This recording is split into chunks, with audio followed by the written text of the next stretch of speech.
What is up? Welcome to the NBA Rundown, brought to you courtesy of Run Pure Sports and Run Pure Bets. I'm your host, Spread Astaire, joined today by Tyler Hicks and Travis Mangone. Travis, happy to have you with us on a Tuesday. How have things been with you? Yep, things are good. We go to Big T's tomorrow. At least I do. And I don't think you guys are making it for that. I know, Spread, you were talking about it, but I'm excited to get over to Big T's and hang out with the crew, have a good time, pick some winners. So excited for that. Should be a fun week of March Madness. But we also have the NBA going on. I mean, we got a nice little 4-game slate today. Get 13 tomorrow. And then Thursday's just the lonely one gamer. But hey, I'm okay with that. It's fine. We'll yield to college basketball for one day. But I'm excited. Should be an interesting slate. Should be a chalky slate tonight. So we'll definitely dive in and talk about all that Memphis chalk, I'm sure, at some point here. All right. I can't wait to break this down.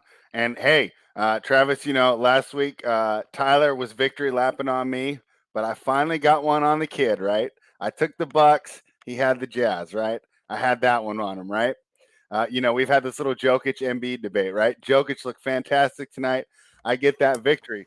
But Tyler, have you seen that gift? And I don't know who it is, if it's Bruce Willis or Vin Diesel, where he's wiping his tears with money. But that's Tyler right now, right? As I'm trying to run this victory lap, and he's just wiping all his tears as he hits another home run parlay. So, Tyler, even though I got over on you a little bit, it seems like you've got the last laugh once again. How did it feel, man? You're hitting these 20-to-1s like once a week. This is unbelievable. I mean, I just want to touch on your fantastic Jokic performance when he was -9 on the floor and the whole starting lineup was minus. It was the bench players that won him that game. Your boy wasn't that good last night. He looked pretty good to me. Bones Highland saved their ass. So hey, you could tout it as a Jokic W, but it wasn't him that did the job. Tyler, you should have known. Bones Highland had 500, 600, maybe 700 family and friends in the crowd. There's no chance the Sixers were winning. And you can't even argue that, maybe he passed him the ball and got the assist on him, because he didn't assist on a single one of Bones Highland's buckets. So take that for what you think it is. All right. Well, regardless. -9 MVP candidates play. Jokic on the road gets the win with a beautiful runner there. Nuggets with on the game on the line. One more thing we can mention, Spread, just to needle Tyler. I don't really have a say in this, but I want to know someone. My MVP wouldn't pass off the last shot. You know what I mean? To Georges Niang. My MVP would take the shot. Well, I'd say if you're old enough, you can come back on that. Of Jordan's 6 finals, I think he only made the game-winning shot once. He passed off on like 5 of those. But Spread, he hasn't missed a game-winning shot in 20 years, so that's why he's the GOAT. All right. All right. I'm not going down that rabbit hole. It was a joke. I don't need the MJ, LBJ fighters in the chat. I'm just kidding. Hey, that's good for engagement, though. As tired as the argument can get sometimes, right? I mean, that's how you get your Twitter going or you get the chat going, is to bring things in. So, anyways, Tyler, man, you've been pounding me ground and pound, on the mat the last couple of weeks. This morning, and I'm still -130 to win the MVP. Yeah, you probably are. But when I watched the game, I felt the best player on the floor was on the Denver Nuggets. So, but we'll continue this debate. Take it. Take the W. Single game plus minus is so overrated. I mean, when the whole bench is plus and the whole starting lineup is minus, kind of shows that the bench won the game. Yeah, hey, I mean, I'll give you that there, but I'm just saying I don't like single game plus minus. Regardless, this will be something that we're talking about as the season continues. And Travis, we only have 4 games today, so we have a little time to cruise around. We don't just have to mash down the highway. So I want to start with this one from our guy Signed Collectibles. What do you think of Celtics plus 200 to win the division? Let me pull up the standings real quick. The Celtics are – hold on. I always have conference standings up. I haven't looked at division standings for a while. The Celtics are 1 game behind the 76ers there and Tyler's MVP. What do you think of plus 200? Seems like a pretty good shot to me. What would you say, Travis? I'm trying to remember because I looked at the I looked at this schedule not too long ago. I want to pull it up again. Yeah, let's do that. They have to play. So this is the Celtics schedule. They go at Golden State, at Sacramento, at Denver, at OKC, Utah, Minnesota, Toronto, Miami, Indiana, Washington, Chicago, at Milwaukee, and at Memphis.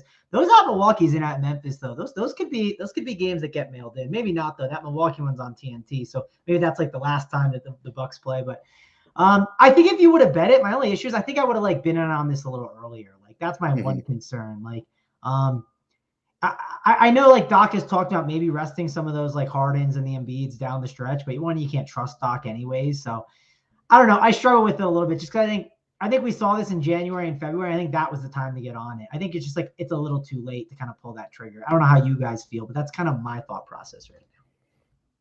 I'm not against it. Plus 200, one game to go. Tyler, how do you think the 76ers finish this season, and you think Boston has a chance to catch them in the standings? No, I mean, they definitely have a chance to catch them, but I agree with Travis. I think it's a little late to the party. You could have got a lot better value. But, I mean, if you want to get in on a 2-1, I don't hate it. All right, and since we're having some fun, let's go ahead and check in on another question here. Jonathan Nelson wants to know, does Vogel survive the rest of the year? My guess would be yes, because what's the point? Like, why would you move on with 15 games to go? But would you guys agree with me? Tyler, start with you. Yeah, he ain't going anywhere in 15 games. Yeah, it just seems like you ride it out. Yeah, you ride it out, and if it gets really worse, you just keep blaming him. Yeah, I mean, that's exactly what you do. And real quick, I do want to mention there's like some TBD games for Indiana and Detroit against the Sixers. Are those like going to be COVID makeup games possibly? Yeah, I think so.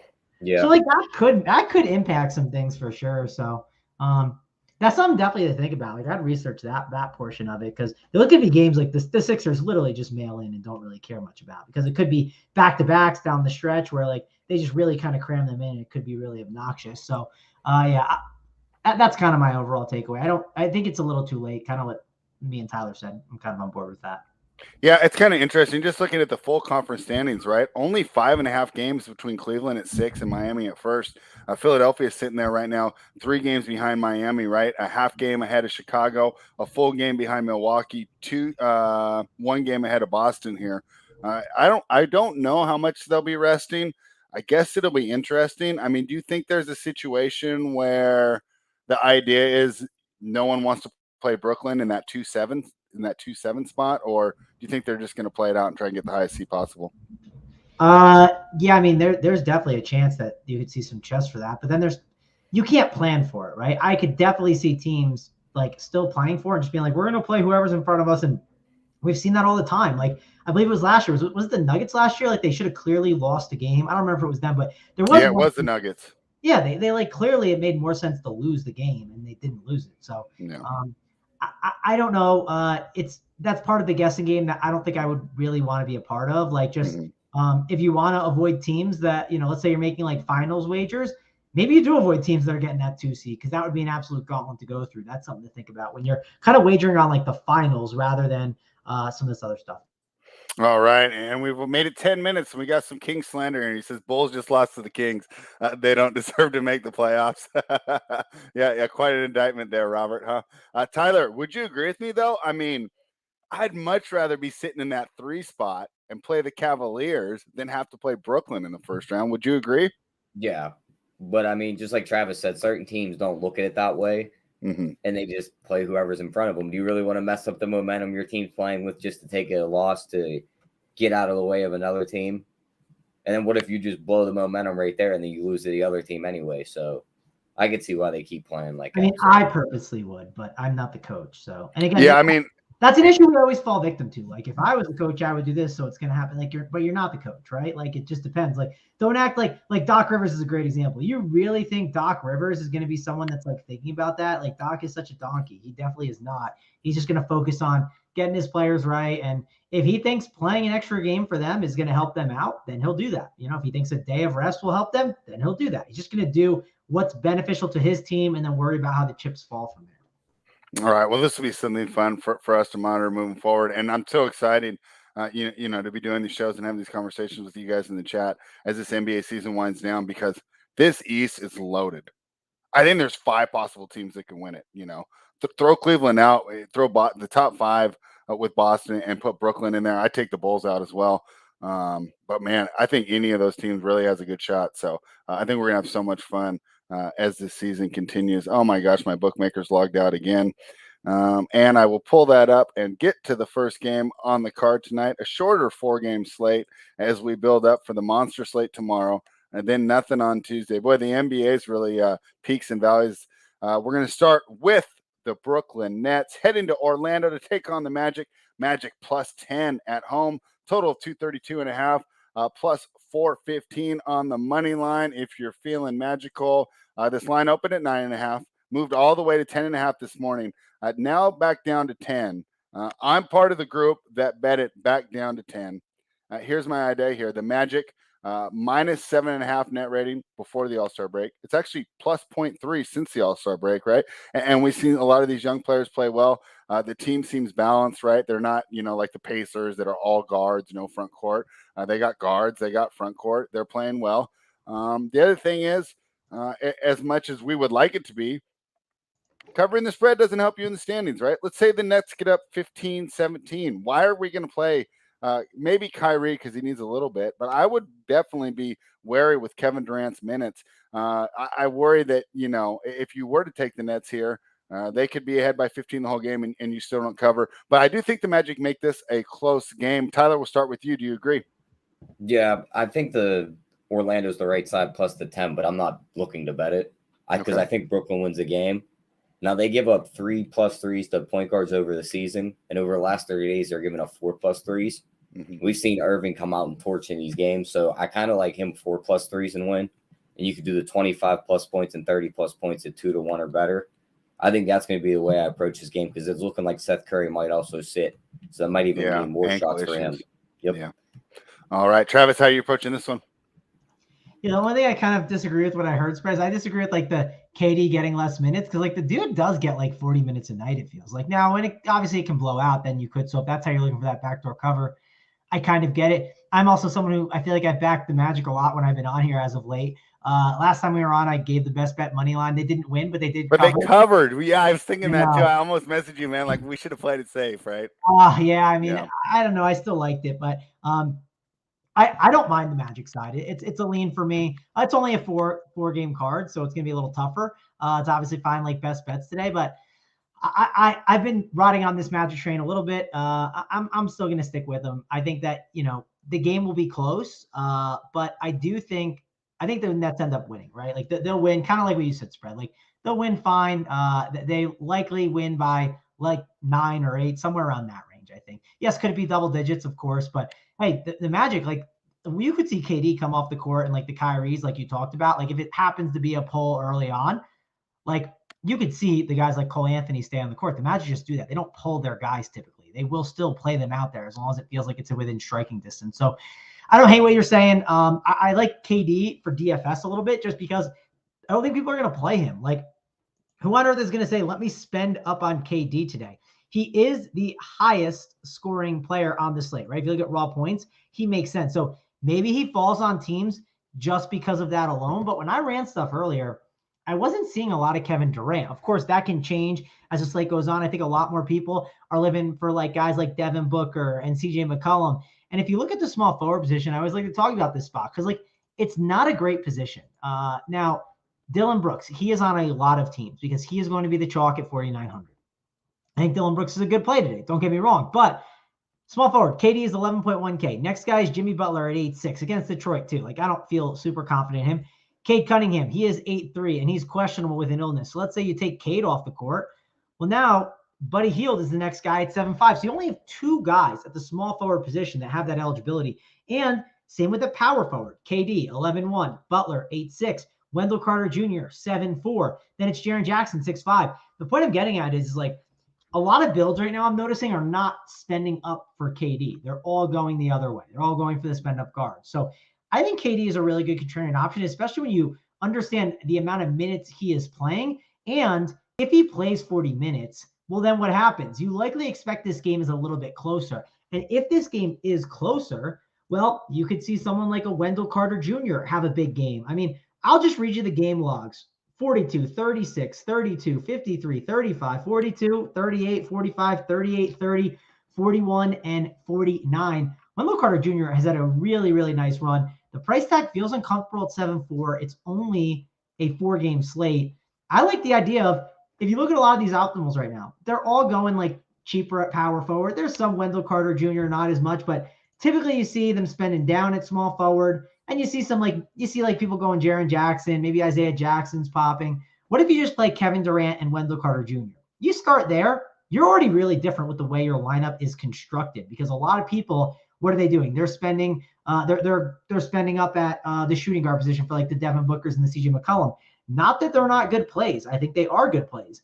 But 9,400 is still a lot, even though I love CJ McCollum a lot in a matchup against Phoenix where they're going to see Mikal Bridges at times. So point I'm getting at here is, I mean, a Kevin Durant, Wendell Carter Jr. little setup is not too bad to start off the night. So I think that's something I'll be considering in tournaments as like a contrarian build.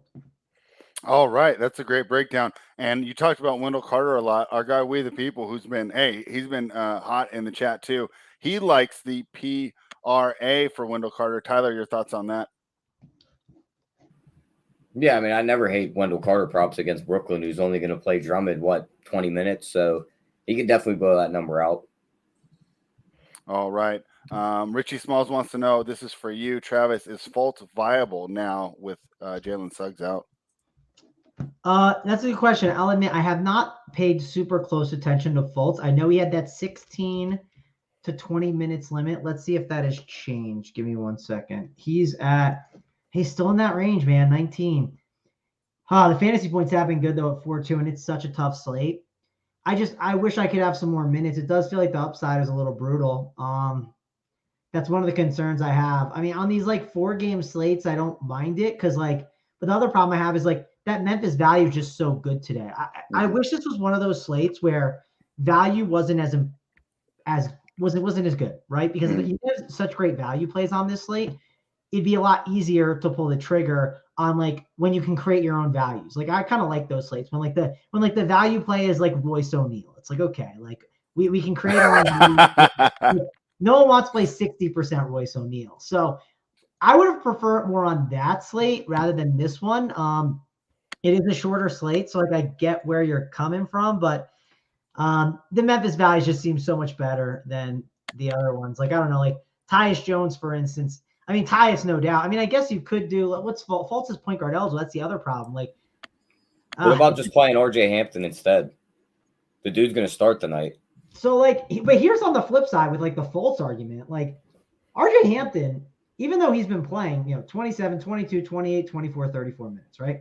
He hasn't been good when he's been out there. And I think the key why he hasn't been as great out there is he's playing with a bunch of usage guys, right? They only play with one basketball. And I don't know I think he's better when you have a lot of those usage guys out and then he's starting, or you just get him off the bench as the 6th man where he also can play himself into being the closer as well on like the 5. Like when Gary Harris is the guy out there and then they say, okay, we're not going to close with Gary Harris. He's played enough minutes tonight and RJ Hampton's playing well.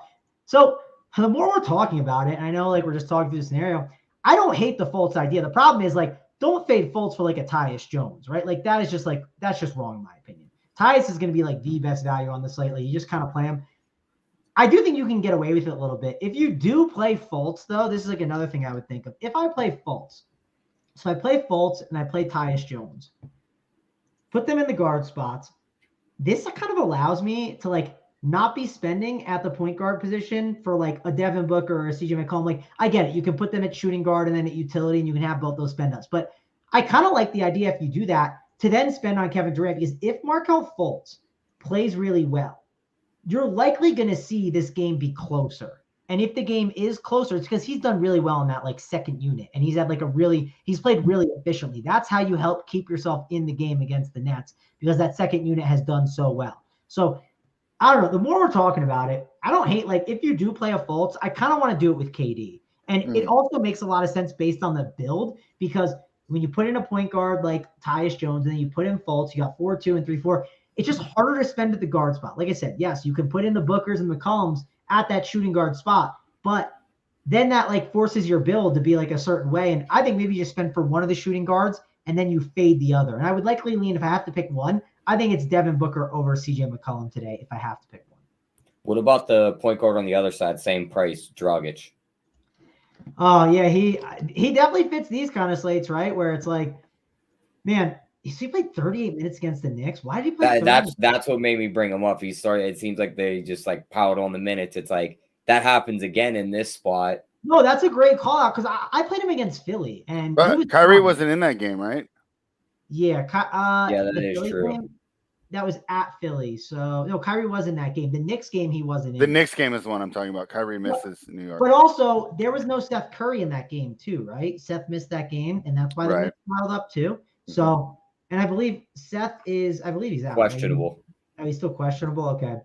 That's going to matter and that matters for Bruce Brown too, right? Because he's another guy that could pop up as well at times, I think, as a really interesting option. I mean, he's someone that has a ceiling for sure at that price of 5.2. So you need the Curry news. And he played 41 minutes against the Knicks. Did that go to overtime too? That went to overtime, I believe. That's what I thought. It had to have went to overtime. There's no way Nash would have rolled them out like that for sure. But I think Brown and Dragic, I think Brown is better. I think if you have Curry in the lineup, Brown is better than Dragic. If you have Curry out of the lineup, then a lot of that usage is going to funnel over to Dragic, and that's going to be really good for him for sure. So I definitely like that call. I played Dragic, like I said, on that night against Philly, and it worked out okay. He was just it's a 4-game slate with these values aren't as great. The only issue I have is, and again, it's like kind of similar. Goran Dragic, he's 4.2K at the guard spot. So I do think he fits a lot of those, like you spend up at the forward builds, or maybe you spend up for a center, like a Valanciunas and a Bam together you could do. I don't know if I want to do it with the Booker and CJ McCollum route as much. That's like one of the things that I think can mess up your flexibility. Could you do it? Yes, but I'm definitely thinking about kind of spending for KD there. All right. Anything more on this game before we move on? No, that's too much else to say. I think we've covered a lot of it. That was a great breakdown, Travis. Appreciate that. The Memphis Grizzlies are in Indiana tonight, taking on the Pacers. +7 for the Pacers here. Total of 235. I wrote about this one last night.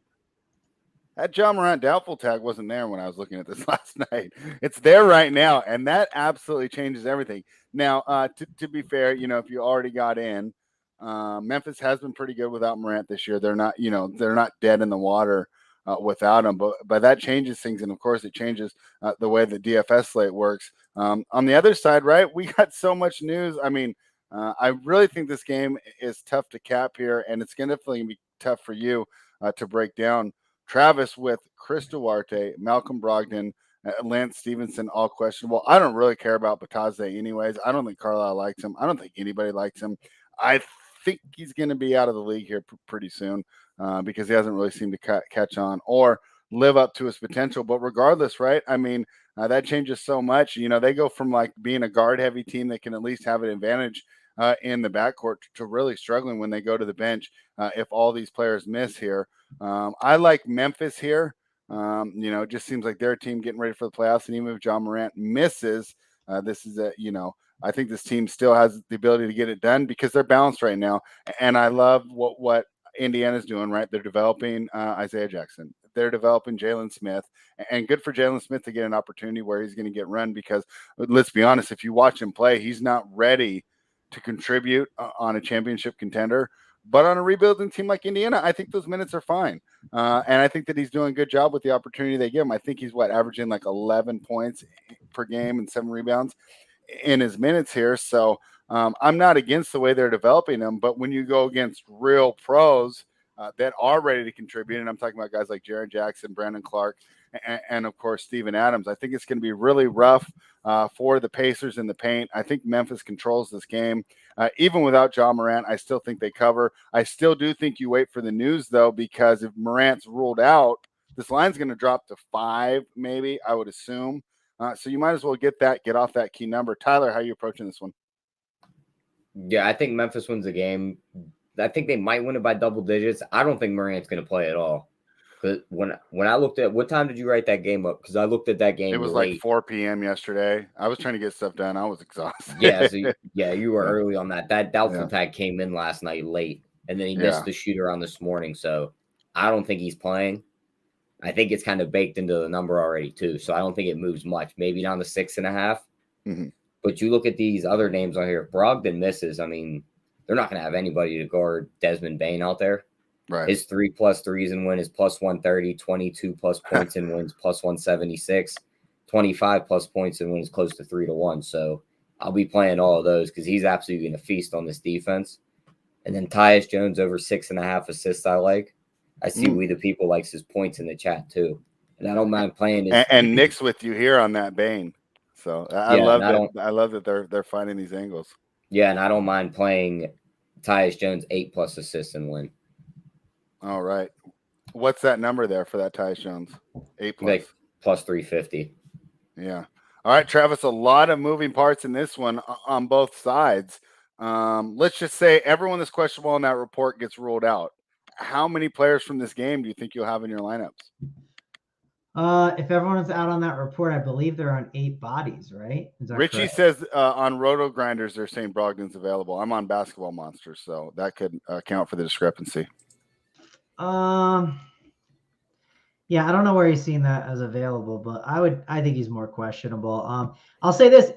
This is a bet I like. I really like the under on your boy Tyrese Halliburton spread. I like the assists. I think this is not a great spot for the Pacers. This is a spot where they might get blown out. Like everyone like sleeps on like the Grizzlies and says, "Oh, there's no Ja Morant." Like, dude, this Grizzlies team is good still without him. Yeah. Like, they did really well without him. In fact, they were using that against his MVP argument when he was moving up. And I don't remember the number off the top of my head. Usually I get these numbers off the top of my head. But their record was pretty good with Ja Morant out when he missed that stretch. They were like something crazy, like maybe 11-1. I don't know. It was good. Yeah. And I kind of think like I would be betting on the Grizzlies -7.5. I think that's a pretty good line there for them. Especially like, let's say and I think the better way to bet this is betting that under on Halliburton's assists rather than betting the game. And the reason why I call that out is because let's say those guys don't play and it's just Halliburton back there. Well, like they're probably going to get killed. But if Brogdon happens to be in, yes, could the game be closer? But you know what else could happen with that game? Sure, Halliburton's going to ball handle a lot. There's other guys that are going to take care of the rock, right? Where like if you're losing some usage for him, that could still benefit him. So I like that under on 9.5 assists. I think he's fine in DFS. Like, if you think the game, like the way you play DFS for this game is like, if they only have 8 bodies, yeah, like you kind of cram guys in. You just kind of play like the Buddy Hields, the Halliburtons, you play the cheapies. I assume you'd have Terry Taylor would start again. That would be my guess. And if that's the case, his price tag is and he's power forward and center eligible. So he's 3-2. So you would likely look at him. Brissett, 5K. I mean, Brissett's fine, but he's not Terry Taylor's price. Like I'd rather go to him first. He would be the first guy in for me if they are only down to those 8 bodies like they were the other day. Also, I'd really like Washington Jr. off the bench because he is going to get a pile of minutes and he has the chance to close. He's going to get that second usage time too because he could easily close if the game changes a little bit. Because if they go to a Terry Taylor at the 3, like, I don't know, maybe like their team feels too big and they want to get like some more scoring out there. Maybe they take out a Brissett. Maybe they do take out a Terry Taylor. That is the guy that I'd be looking to. It wouldn't be Kiefer Sykes. It would be Washington Jr. So those are like the main 2 that I would be looking at if all those guys get ruled out. I'd obviously like Buddy and I'd like Halliburton. They'd be good plays. But when I'm playing those other cheap Indiana guys, that's what will allow me to maybe get up to those guys like the Halliburtons, the Buddies, maybe even a Kevin Durant. So that's definitely worth looking at. And if you do play Washington too, that's another thing to call out. Play him at that shooting guard position. Actually, he only is shooting guard eligible, so that's perfect. So he'd be a great play there, though. And then Jalen Smith, you talk about a guy who's being developed. Like, he's someone that I feel safe about his production. It feels like a really good, safe cash game play regardless, especially if the guys are out, though. His time will be, like, really good. So you'd like the Pacers side, but the real side to talk about today is the Memphis side because Tyus Jones, he's like a stone lock, I think, on most teams. The next guy that people will be really interested in is Dylan Brooks, which I think Dylan Brooks is a good play at 4-9. There's nothing against him, but like he does feel like first guy off the court, guy who's been hurt a lot, where like if they do blow him out, like against OKC, he played 26 minutes. He was 6 for 14, 4 assists, 2 rebounds. He had 4 fouls. I don't know what his rotation is. I have to probably pull up popcorn to see that, but he was out for 2 months. Like I just could see them like, if Melton is rolling, let's say both sides are playing bigger and they play Brandon Clark more and then they play Jaren Jackson at the 3, like they could do that. It doesn't sound like super optimal, but like if the other side's playing big and Memphis is just beating them up, they don't really care. So that's just something to think about with Dylan Brooks. Like if you had to pick Dylan Brooks or Tyus Jones, it's clearly Tyus Jones is the way better chalkier play. Now, of course, probably coming with some more ownership, but definitely something to think about on this slate when it comes to these value plays. I think Steven Adams is in a pretty good spot here at 5.8K. We know Indiana has gotten beat up by big men, and Steven Adams for only 5.8. That feels like a really good price tag. And Adams has kind of feasted in some pretty good matchups. Like I'll just pull it up because I was looking at it last night. I think OKC 25 minutes had 33 DK points, which at 5.8 4-game slate, you would totally take that. Knicks isn't the most ideal spot, right? Pelicans, he played 29 minutes. He didn't play great. I don't know if that's the most ideal spot either because he gets pulled away from the basket, right? So that's something to be always concerned about. Houston, 55 DK points. Well, that's a pretty good spot for him. Orlando, well, when Mo Bamba's in there, pulls him away from the basket. Just might not be the most ideal spot for someone like Steven Adams. Boston against Time Lord, not so great. Jakob Poeltl in the Spurs, 36 DK points. The Bulls, despite Vucevic being down there, Vucevic is a guy that you have been able to attack a lot this year. He had 49 DK points. 29 against Minnesota, which, that's not great, wherever. Cat probably pulled away from the hoop at times, but you can definitely attack the Timberwolves enough because of the pace they play at. Portland, that was when he probably should have crushed him. He was terrible. We'll be honest. 36 minutes and 16 fantasy points. That's a tough help.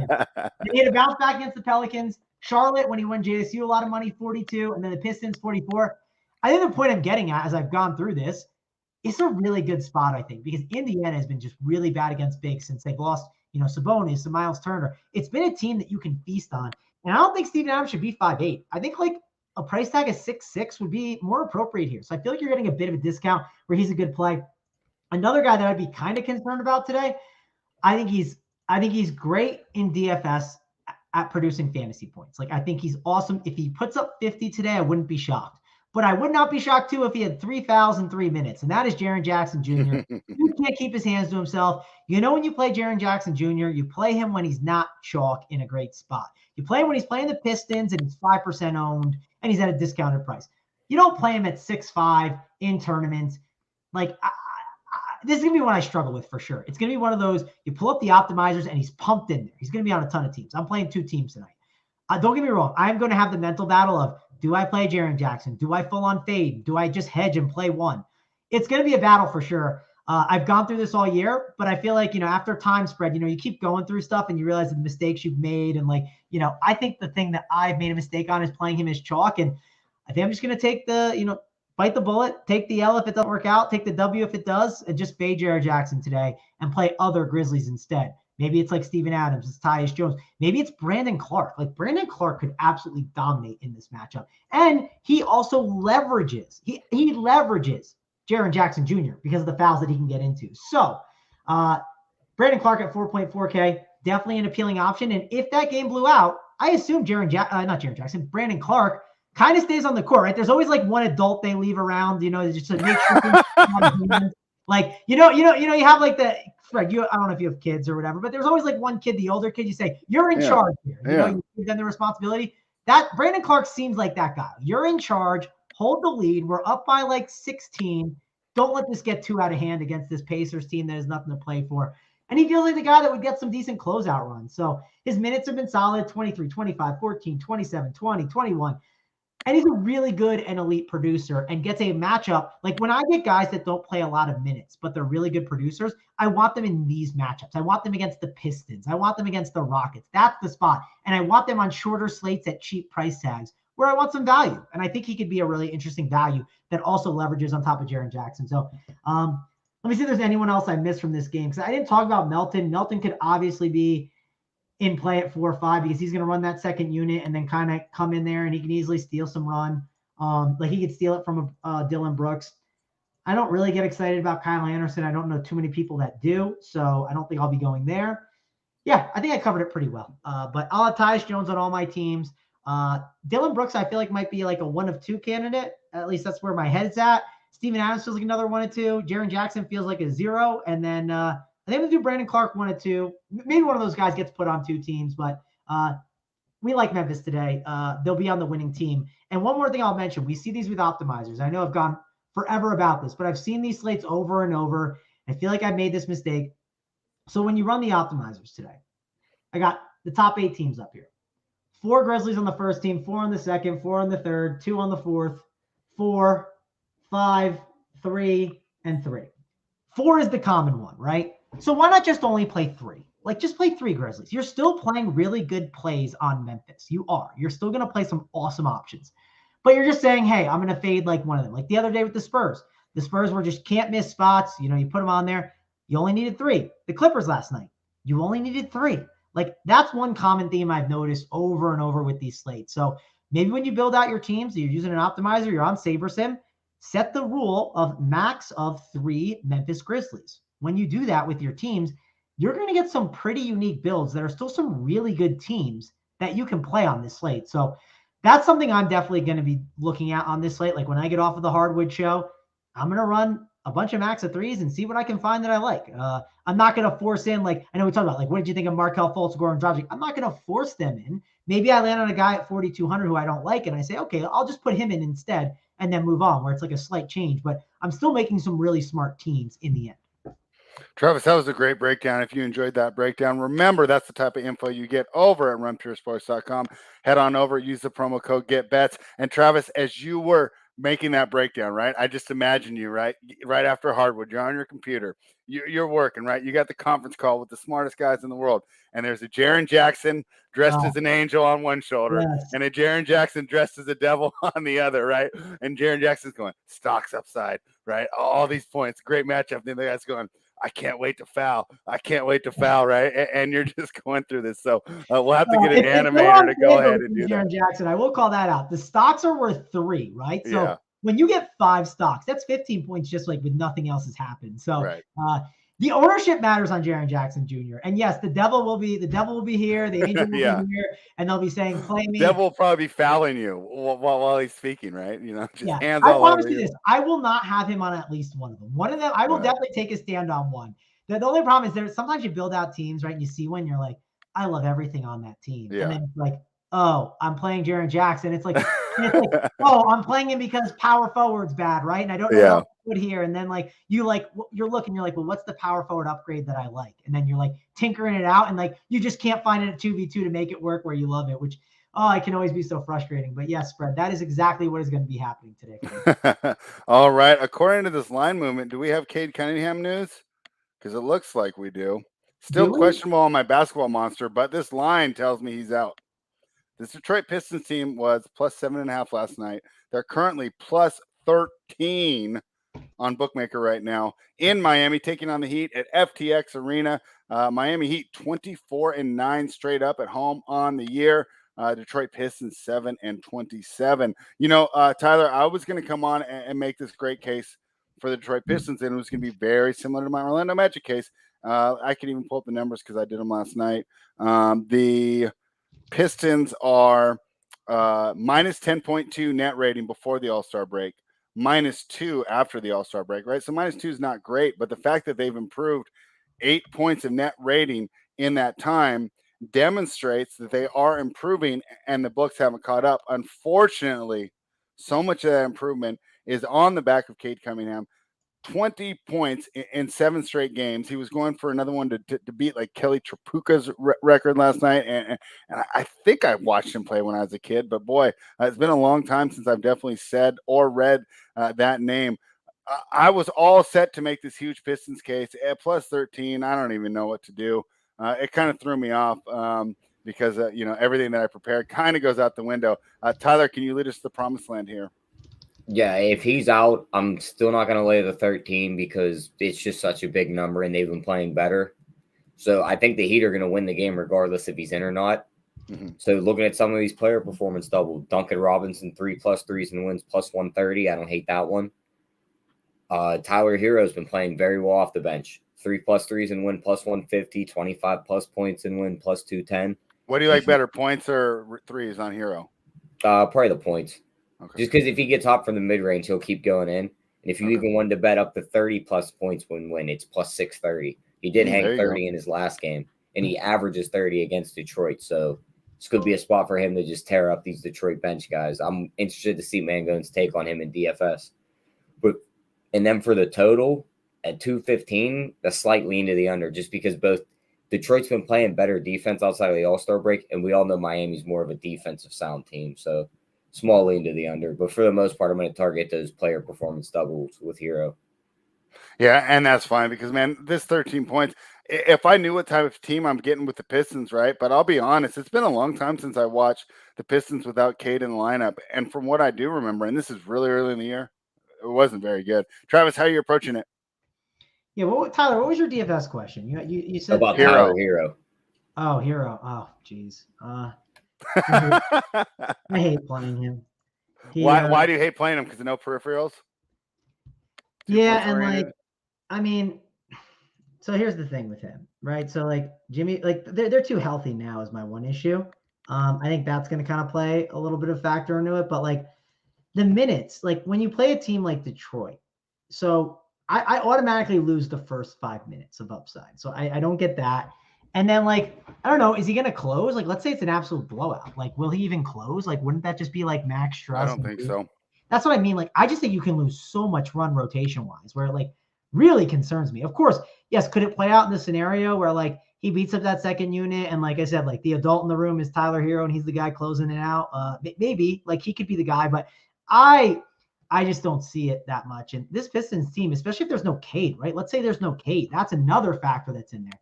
Well, no Cade is going to just be a disaster for this team. It's going to get ugly fast. So I do worry about Tyler Hero a little bit. There are 13 games tomorrow too. This is probably something that's a factor. Are they one of the 13 teams playing? That's something I'd want to look at. Well, there's 26 teams playing. There's only 4 games off. So yeah, they could be one of them for sure playing tomorrow. Let's look at the schedule.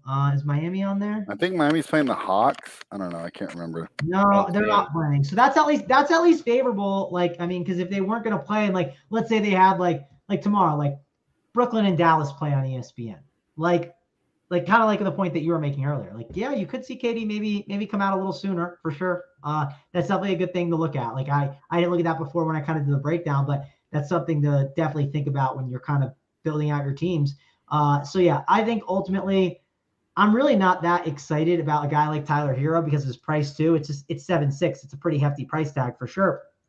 Man, I think Bam Adebayo is the type of guy that he could definitely at 8.2K be efficient enough in like limited enough minutes against a team like the Pistons where he could have a really big game. Like you get that double upside that's built in. I mean, the Pistons are going to just miss so many shots, of course. And then on top of that, like the rebounds will easily be there for him on the defensive end and on the offensive end. Let's say some of those other guys are missing shots. Those are easy putbacks too. So I like Bam. I think Bam is like my favorite option. Jimmy Butler, you know, he's known as being a grinder. He's known as being Jimmy Minutes, but when you play teams like the Pistons, Jimmy Minutes doesn't play as much. You know, he takes a back seat. He's very happy passing the ball. He likes it when he's going up against a guy like Giannis. That way it's like a challenge. He actually likes to rise to that occasion. So I think Bam Adebayo is probably my favorite guy on the Heat side if I have to pick one.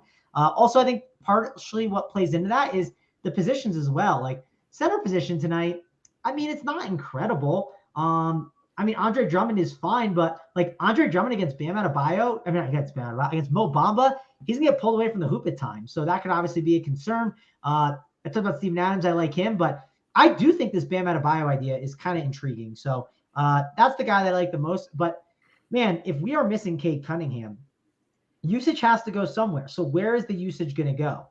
Do we believe it goes to Killian Hayes? I mean, I do. He's someone I'm looking at here. Yeah, so I agree. My only issue is like, so he's 3. Will he take advantage of it is the question. I'm not too sold on Killian as anything more than a backup. Like I think the best case scenario for him, he gives you 15 minutes off the bench on a playoff team and just kind of keeps you in the game. But I think they flubbed that pick personally. I think best case scenario for him is he sucks up as much money as he can before he's a Shanghai Shark. I mean, he might go back to Europe, right? I mean, he played in Europe before he came here.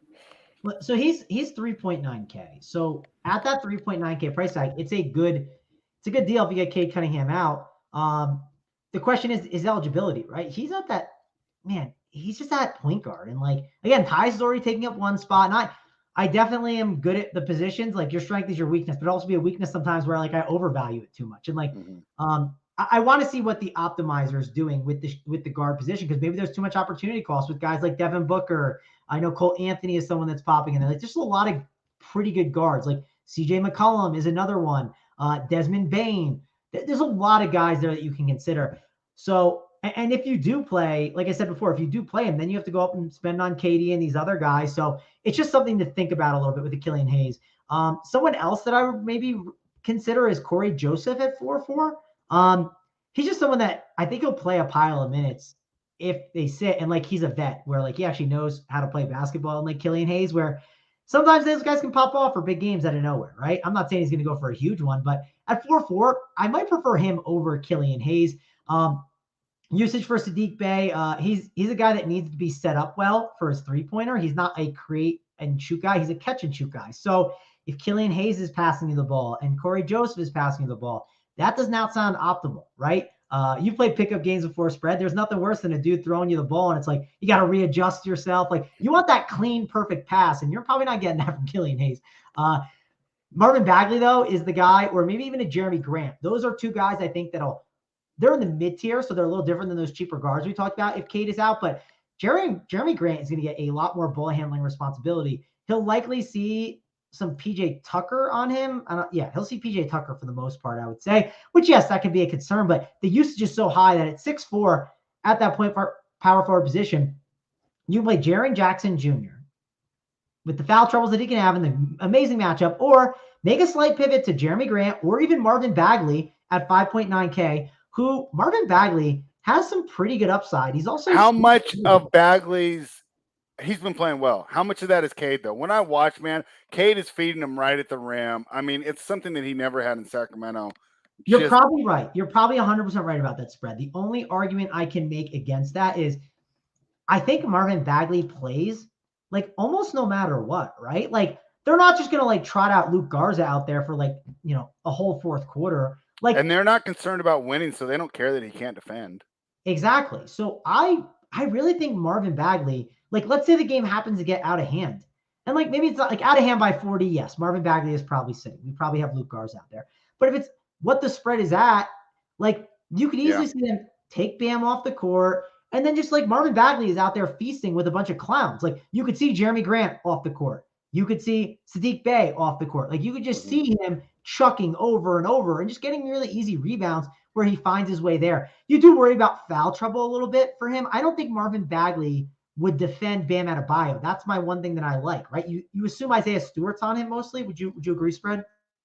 Oh, definitely. There's no way. Bagley will get crushed by Adebayo. Now, if they do that, it's just signaling that, hey, Dwayne Casey's been told, hey, you're going to coach this team next year no matter what. Let's get another blue chip to put next to Cade. Yeah. So the point I'm getting at is if you happen to see Marvin Bagley defending Bam, that means things have really gone wrong for Isaiah Stewart. And that's even more usage and rebound opportunities for Marvin Bagley. So, like I said, I think that there are some really good plays here if Cade does sit. So I do want to key in on that. I think it's for me. My lean right now is Corey Joseph over Killian Hayes. I could see myself waffling back to the other side. I don't have a strong take on it. But I really like Marvin Bagley and Jeremy Grant over going like a Jaren Jackson today. All right. And the question that everybody wants to know, how are you adjusting your optimizer for the Magruder revenge game? How do you adjust that, Travis? Oh man, I've been caught off guard. The Magruder revenge game. Man, all right. Well, we don't really Spread, this is worth talking about. As crazy as that sounds. Crazy. Dwayne Casey actually likes revenge games. He is a revenge game truther. So how did you find these statistics? Or did you get this from quotes or did you actually do a deep dive? He's talked about it. Really? Yeah. Because I know you're a big press conference guy too. Yeah, he's talked about it. I'm trying to see if I can find it somewhere, but he is in on the revenge games. I've seen the quote somewhere. So like I could see Magruder randomly starting for Cade. Like where you have like it goes, I guess the starting lineup could be, let's see what they could go with. No, he wouldn't start. There's no way they'd start. They'd go Corey Joseph, Bey, Grant, and Stewart. And then, they might not start Killian Hayes and keep Hayes and Bagley. They could start Magruder. It wouldn't be the craziest thing I've ever seen. All right. Well, something to keep an eye on there. And Richie Smalls also brings up the Olynyk revenge game as well. So that'll be interesting to see. And I didn't know, but that's great that you grabbed that. The problem with the Olynyk revenge game is, dude, what's his name hates? Like Dwayne Casey hates Kelly Olynyk. I don't know what's going on there, but I hope Kelly Olynyk gets out of town soon because it is not. I wonder why. I've always liked him. I always thought he's like a good bench player. Yeah, same. Like, I mean, I don't know what he's getting paid, so I don't know. I don't think he's probably worth whatever he's getting paid. But I'm sure he's not. For like, I don't know. Like, if you just said like, hey, guy that comes off the bench, like I always thought he was like a solid guy. Like, not fucking crazy. I thought he helped the Celtics and the Heat when he was there. So, sure. Yeah, so many games. I mean, Kelly Olynyk's probably got revenge against half the league now. Let's go into the last game of the night. The Phoenix Suns are headed to New Orleans to take on the Pelicans. Ooh, I'm going to be done with my NBA early tonight. I didn't even realize that. Thank you, NBA. I need some sleep, man. They probably see these bags under my eyes working so hard. The Pelicans catching 4.5 at home. Total of 231 plus 163 on the money line for the Pelicans. And it seems that we will have the return of CJ McCollum. Yes, he's officially in. Still no Brandon Ingram for the Pelicans. Still no Cam Johnson for the Suns. I don't know, Tyler. So when I looked over this, because I started too early, but when I looked over it yesterday, I didn't think CJ McCollum was going to be in, and I thought the line almost seemed too easy for the Pelicans, where I didn't want to bet it because I'm like, what am I missing? And I was just being the square, you know. It just seems like a Sun spot, right? We still got Booker here with his team. DeAndre Ayton should, have a nice night against Valanciunas. I think they'll both do well. But I think he can score against him, right? And, of course, we got Bridges, the other guys. Seems like I like Phoenix here. McCollum is back, though. He's played well for this team. Tyler, how do you approach this one? Yeah, I still like Phoenix to win this game. I think they have the defensive bodies to slow McCollum down. Ingram's still out, so his team hasn't looked the same with both of them not on the floor together. Mm-hmm. So give me Phoenix. And I found my favorite prop of the night in this game. Devin Booker over 33.5 points plus assists. The dude's playing a lot of the point guard role. He could easily get us 34 points here. And if he gets us to 28 to 30, I think he gets us 5 assists. The dude put up 10 assists in the last game. He's a lot more passive without Chris Paul in the lineup too. So I love that prop. And then, of course, I'd play his 28 plus points and win, 32 plus points and win. And they have his double-double and win like we the people talked about in the chat, and that gives you pretty good odds. I'd play that also. Yeah, all right. So that one came up, and obviously I don't do the props as heavily as you. If he gets that double-double, obviously he has a way to get it for both. But let's just say you do cash it tomorrow, right? And we're doing the victory laps. Do you think you'll catch it with assists or rebounds? Assists. Okay. He ain't getting those rebounds with those trees on the floor tonight. Jackson Hayes, Joe Val, DeAndre Ayton. Okay. There's going to be a lot of guys down there tonight. Okay. Because I know that he does get kind of aggressive going to the paint. And I guess that was with Ayton out, though. Okay. Travis, how are you approaching this one? Yeah, I mean, spread. I just want to go on the record that the Roddy Magruder revenge game is not the one we've been waiting for. It's the Elf Payton revenge game. Oh, excellent. Excellent work. Oh, man. So the last time, his last revenge game, it was against the Pelicans. Wasn't great, but the one before that, that's when he had 22 minutes and he had 10, 9, and 6. So you never know. But I do think that Elf Payton is a bad play. Let's start there. Probably don't play him today. But I think Devin Booker's a great play. I love everything Tyler said. I lean Devin Booker over CJ McCollum if I have to pick one. Campaign, I think if Campaign popped off for a big game against the Lakers, everyone would be like, oh, we just got to keep playing Campaign. He's great. There's definitely some people being quiet about him today. So I think Campaign at his price can have a really big game. Don't mind him. Not as high on Ayton. At 7-3, I just don't feel like I need to go there. I know he popped off for a really big game against the Lakers, but I don't know. Just DeAndre in 27 minutes and 49 fantasy points, you can have it. I'll play some other centers. I don't think I need to go to DeAndre Ayton as much today. I think that Valanciunas is certainly in play. The only problem is, now CJ McCollum's back. So, yes, he could still have a big game because there's no Brandon Ingram. I just don't see myself spending that 8-6 price tag right now on a guy like Valanciunas. I like CJ McCollum. I think he's a good play at 9-4, but what I might do is I might maybe I'll do one of my teams where it's maybe one is CJ with Booker, and then one is just Booker alone. That's something I'm thinking about. It's so early, so I don't know exactly how I'm approaching it, but my lean is Booker over CJ if I have to pick only one of them. We'll see where I kind of end up. We'll talk about it on the hard one. I'm sure I'll kind of come to better conclusions talking through that with the guys. So I think those guys are definitely in play on this slate. And I'm trying to think what other Pelicans we could actually go to. Yeah, I got a question for you on that Booker over CJ deal because I don't remember this, and of course, you're much more tuned into the fantasy scores. How did Booker do in his first game back from COVID? Right, because this isn't an ankle injury, right? It is COVID, and I remember earlier guys were kind of coming back starting slow. He did okay. So I mean, would that be a concern there when you're choosing that it's his first game back from a lung disease or lung virus?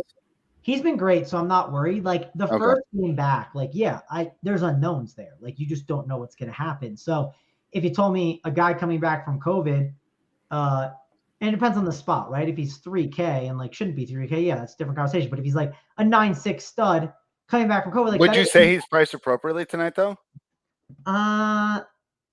Sort of. The problem is if you look at the structure of the slate, like, so we're gonna have all these values that we talked about, right? Like when you naturally have Tyus Jones and Dylan Brooks and like an RJ Hampton, like you have all these value plays where now you need raw point plays. So because you need raw points, like you see the guys that score the most fantasy points tonight, as crazy as that sounds. Like you're just gonna need and Devin Booker, can you imagine that, right? Yeah, and that's something Hoop said once. He said once everything locks, all you gotta do is put up the most fantasy points and you win. Like it sounds dumb, but like it is one of those slates where I think you will need whoever the highest scorer on the slate is. Like sometimes like the guy who's the highest scorer isn't actually on the winning lineup.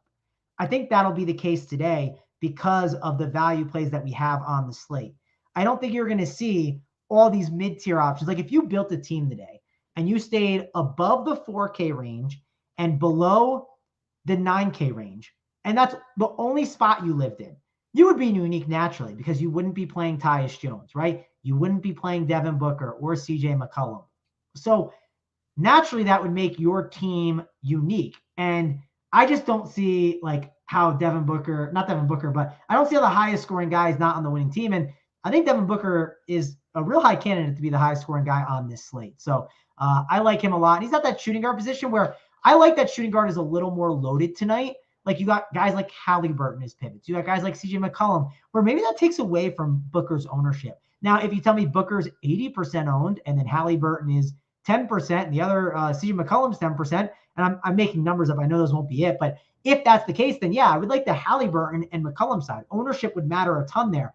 But I ultimately think that there's enough shooting guards on this slate that it'll spread it out enough where I'm okay just going overweight on a guy like Devin Booker. Like you might even see Dylan Brooks at shooting guard at spots because of that. And he's a really good value on the slate. Desmond Bane, there's enough shooting guards that like RJ Hampton, they're just going to pull away from Booker's ownership enough where I just want to get overweight on him and call it a day.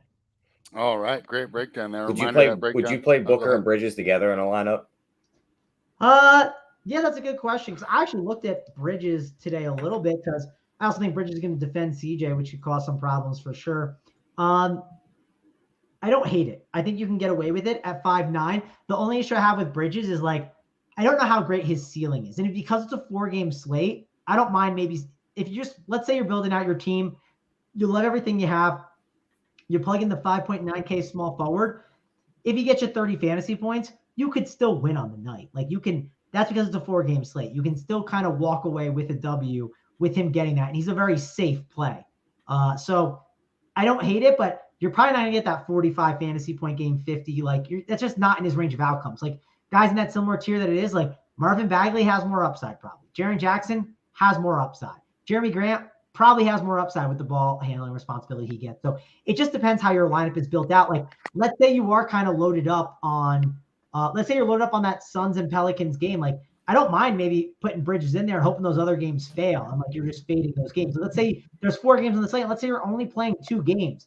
And then you have to pick this random small forward that's in another game or Bridges that's like in a game that you already kind of condensed on. I would probably lean Bridges at that point because now I'm not having to pick the third leg of the parlay, just that random game. I'm like hoping that guy just happens to have a good game. Because if that guy has a good game at the small forward position, let's say Marvin Bagley has a monster game and you put him in there. Well, that means Bam Adebayo and Jimmy Butler, there's a chance they could maybe have monster games too. So that's something I think about a little bit too when I'm kind of building out my lineups. So Bridges is more of a last guy in for me, but he's in play. Similar question here from Richie. Would you play Booker and Payne together? Similar conversation, like kind of what I said goes along with that. I think you can get away with it. The way you're getting away with it on this slate, though, is you want that game to really pop off. And I assume then you'd want like a Valanciunas or a CJ McCollum on that team. And if you go McCollum, then you only have one more spot for a guard spot. So I assume that's Tyus Jones. And then you're kind of constricted from there, which is having to play a bunch of forwards and centers. But you can get away with it. I wouldn't force it. I wouldn't be like, all right, let me pull up the optimizer and just like lock all these guys in. Instead, I would say, let me do a game stack. And you'd say, do a game stack for me. And if you see a team that has Payne and Booker and looks good, then go with it. I think that's the better way to approach it. Sometimes I think we crowbar guys on the teams too much. We say, I got to play these two together. Like this just makes so much sense. The only time I ever do that, like this is a good example. I did it yesterday.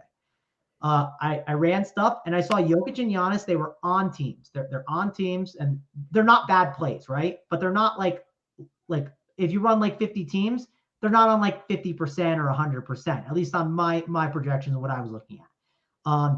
So what I'll do is I saw Jokic and Giannis were both low on plays that were getting exposure. So then what I did was I locked both of them on a team and then I ran it and I compared against like optimal teams and kind of saw what it did and then went from there. That's where I think it makes a little bit more sense. That team didn't end up cashing. That's the only downside to that one, but I felt pretty good about it and the setup that I had. And I think the reason why it didn't cash was like, I don't know. I didn't have Trae Young on that team. It was one of those slates yesterday where you need Trae Young on your team, or you need Trae Young and Cat to win all the money. I'll say that. And then you need at least one of them to get into the cash line because those guys just broke the slate completely. So that was like the starting point on that slate. You had to have at least one to get close to the cash line, and then you had to have both to win all the money. All right, and that's some great general strategy brought to you by runpuresports.com. Promo code GETBETS, and our guy Gregory Russo knows what time it is. This guy's efficient, man. He doesn't care about the analysis. He doesn't care about the breakdowns. He's not here for victory laps. He's here for the winners. It's time for the best bets. Tyler, we will start with you. What is your best bet for today's side total prop? I'm going to go with that Devin Booker over 33.5 points plus assists. I think that number is way too low. Okay. I like it too. Devin Booker, big night against the Pelicans. Travis, what is your best bet for today's side total or prop? Spread, go to you first. I'll go after because I think I have it, but I just want to double check. I'm going to go with the Magic. I'll take the Magic plus 10. I think they keep it close. I really like this way this team's been playing since the All-Star break. And like you said, with the way the lottery switched, there's not the same incentive for this team to lose. I think that, ideally, right, you go close to 500 for the rest of the season. You still get a top 4 pick, but you're going into training camp feeling good. So I expect a good effort from the Orlando Magic tonight. I got them plus 10. What is your bet, Travis? Okay, so I talked about it earlier. I thought I'd do it, but I just wanted to double check one last thing because if I didn't like it on there, I would have been annoyed because that's my own stuff I look at. So Halliburton's under on assists, so 8.5. I love unders too. I've always say that's like the final frontier on prop betting is taking unders because we give out overs so often. So I love that you're doing that. Yeah, under on 9.5 assists. So we'll go with that. I feel pretty strong about it. So I'll probably put some on it. Haven't yet. I'll shop it around, try to find the best number. 9.5 is definitely up there. I'm seeing BetMGM is where you can definitely get it, but shop around for that. Like the under on Halliburton's assists. And hey, yes, if all those guys are out, I'll say this, like if all those guys end up being out in the Pacers, am I like as excited about it? No, but it could still work. It's still solid. I still think you can get the job done because of the blowout, like I talked about earlier. And don't be mad if I play Halliburton in DFS. He'll then be a great DFS play. So we have to. So I love the disclaimer there. Richie Smalls, help remind me every day. We do need to smash the like button, share it with your friends, give me a retweet, throw it in the group chat. And you know what you guys can do? If you are throwing this in your group chat, you tell them on Friday night, hey, buddy, I sent you the video. You hit the 28-1 because Tyler gave it out. Drinks and dinner are on you. So go ahead and share the video. Tyler, I know I'm being greedy, man, because, already doing pretty well from yesterday, right? But what is that Gordon Gekko guy? Greed is good, right? When these guys get rich, they don't stop, right? We want to keep doing it. So all eyes are on you, and they're looking, right, for another winning parlay. What do you got for us today? Let's see if we can go back to back here. I think Phoenix gets the job done down there. I think Devin Booker puts up a ton of points. 28-plus points, and Phoenix wins will be the first leg. Mm-hmm. You look at Hero's 2 games he played against Detroit this year, 31 and 29. Mm-hmm. I'm taking the 25-plus, and Miami wins there. I think he's going to tear that bench unit up for them. And then Mangone touched on it. He said, Indiana just can't defend bigs. We're going to cross our fingers and hope Jaren Jackson can't get in foul trouble here and take the 22-plus points and Memphis wins. That gets us 28-1. All right, back on it. And our guy, We the People, has been doing great. Got to throw this one on the screen. He likes Tyus Jones, 15-plus points, and the win over the Pacers at plus 174. And if you've been listening to the show here, you know that all of the panel will probably agree with that one. So that is about it. Travis, we got 9 minutes before hardwood, right? We got you out of here in time. I'm feeling pretty good about that. And that also gives you time to let everyone know all the great content that Run Pure Sports is producing this week. Yeah, we just did the golf show. It was at 3:00 Eastern, so check that out. Big T was on it with AP and Hoop, so that's a free show. I got the final countdown coming up next, or not the final countdown, the hardwood show coming up next. Final countdown at 6 o'clock. Time zones are hard when you grew up in the East Coast and now you're on Mountain Time. And then we got tons of showdown content coming up this week for PGA. We'll have college basketball content as well, so be sure to check that out for DFS and bets. So if you want betting stuff too, like Big T is going to be doing it with Stevie Boynton, a bunch of other guys. They'll be doing that on the Run Pure Sports YouTube channel, so check that out. They'll be doing all those breakdowns. You can get bets from that. And I think Dunkel's like 14 college basketball bets already up, which that's unlike Dunkel, but he's got you all those winners. So go sign up at Run Pure Sports, Run Pure Bets. Check it all out. Sign up for SaberSim. If you ever have any questions about that, you can always DM me on Twitter or in the Discord. Happy to answer that. And now we are at 7 minutes or 8 minutes before the show spreads. So I got time for like a 6-minute nap real quick. All right, wonderful. And that's a great point, right? If you're like me, if you're like Tyler, right? And we spent the whole year doing NFL and NBA, we can't become college experts overnight, but we want to enjoy the tournament. So what am I going to do? I'm going to pull up that sheet and I'm going to go with the guy, JJ, who's been sweating the college basketball all year. He didn't just pick it up when NFL season ended, right? You know, he's been watching since the original tip. He knows these teams in and out. He knows going into the tournament well, who's not, and that's going to allow me to enjoy these next 4 days. So what a better time to become a member of Run Pure Sports. Use that promo code GetBets. Tyler, the man of the people, the one that the people in the chat want to see. Why don't you get us out of here with some words of wisdom before we sign off? Yeah, I mean, I just hope we all make some money tonight. All the best bets cashes. Let's hit this 28-1. Let's run pure tonight, fellas. Yeah, Jokic MVP.